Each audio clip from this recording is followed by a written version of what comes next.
Hello everyone and welcome back. Today is the second video of my Making a Webtoons comic series. Today I'm going over thumbnailing and my program settings. This video might be a little shorter because it's just a lot of specific numbers and exact numbers without a lot of how-to. I know my process for this part is very different from most Webtoons creators. I make my comics in the standard form, in quotations. The correct term is probably printing standard form. I set them all up in pages that would be printed in a book. And I have printed the first 2 chapters before, so I stuck to that format just in case I wanted to print them again. Most Webtoons creators, from what I've seen, work in the vertical format, which is how it's uploaded. I've seen canvases size range from the 800 pixels wide, which is the upload, to 12,000 pixels long, so they don't have to resize it for upload, to like 6 inches wide and 30 inches long, which takes a lot of computer power, so most people don't work that big. The biggest problem with drawing them at a 4-web size is if you ever want to print them, it won't work well because it's just too small to print. Standard print size is normally double what you want it printed as, and then at like 600 DPI or 300 DPI. But if you were printing it as a 6x8 book, you'd want to do the 16x18 size to draw it at. I use Clip Studio Paint EX, which has a comic book option, which is what I use. It makes a file of all the pages of the chapter and puts them in one spot, but they are also individual files in that file. It's like a folder of files, but it contains the one chapter or however many pages you have.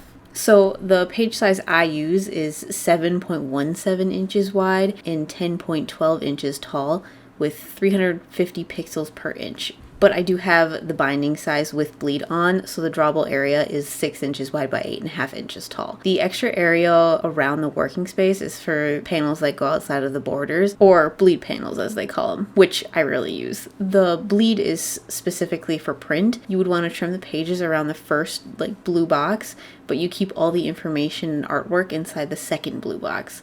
The smallest blue box is where you're supposed to keep all of your text or really important things, but I never listen to that rule because it's too small. I always skip the cover page and the story information because I just name the file chapter 6 pages whatever. People who work on multiple projects probably use that for better filing. Then I usually set it to 24 pages in a chapter. I work on my iPad, so I save the folder of pages into the correct folder on my iPad. I always work with the same page size, so my brushes and pens, inks, whatever, work the same on each page. I always know that I use a 12 pixel pen while inking for consistency. So after that, I open the file that contains all of the pages and open the first one. After that, I open the first page of the file. I always have my script on a second computer or a second monitor or my phone or whatever that I reference from directly. I used to draw my thumbnails very small, but now I just draw the red square around the whole page, so I know where to keep my panel in. I wish I could say I have a plan most of the time, but I usually just go for it. I try to make sure I keep the panels varied by watching what I do on the page. I usually try to stick to one large panel to keep the scene apparent with the background, and then focus on the discussion the characters are having. I make sure to have a large, long panel when there are scene changes so the readers know where it's taking place, or they know that it's like a very important scene change. I always try to have 2 or more panels with a background so the reader doesn't get confused or lost as well. One rule in comics is to show feed at least one panel in a page to keep up the variety and show that the characters are more than just talking heads. I don't always follow this rule, but I try to make sure I think about it when I'm paneling and make sure every panel is not just a headshot. I keep all of this in mind as I quickly jot down the thumbnails. This part is a lot more about feeling and flow rather than working out any specific way they're standing or an expression. This is also where you should add the word balloons, especially if you are sticking to the standard comic format. You have to make sure the word bubbles lead the reader's eyes through the page. The webtoons/webcomic format is different because it's a vertical reading rather than horizontal flipping through books, but you should still leave spaces for the word bubbles. But like I said before, don't focus on any details for the thumbnails, just large movements and layouts. And do some research. Go read manga, comics, zines, whatever you like. Look at how they panel the pages and where they put the word balloons.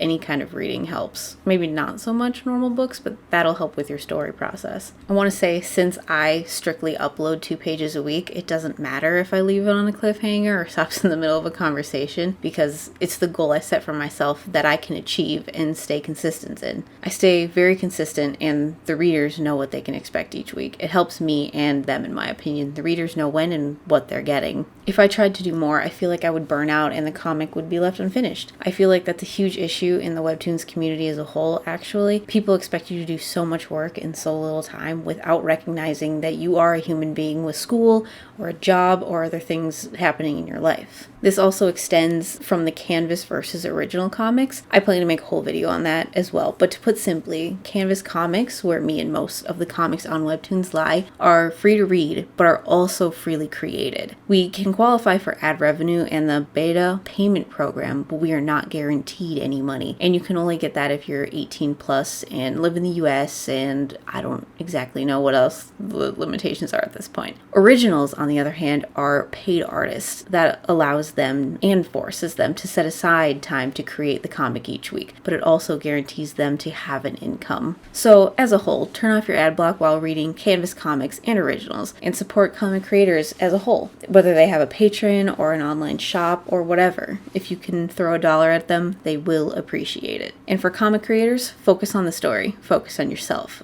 Make the best comic you can make, and people will see that. Maybe not immediately, but if you put your heart and soul to it, someday you will get there. Sometimes you do need to increase your skill. Sometimes you need to make your stories better. But if you just keep trying, you will get there.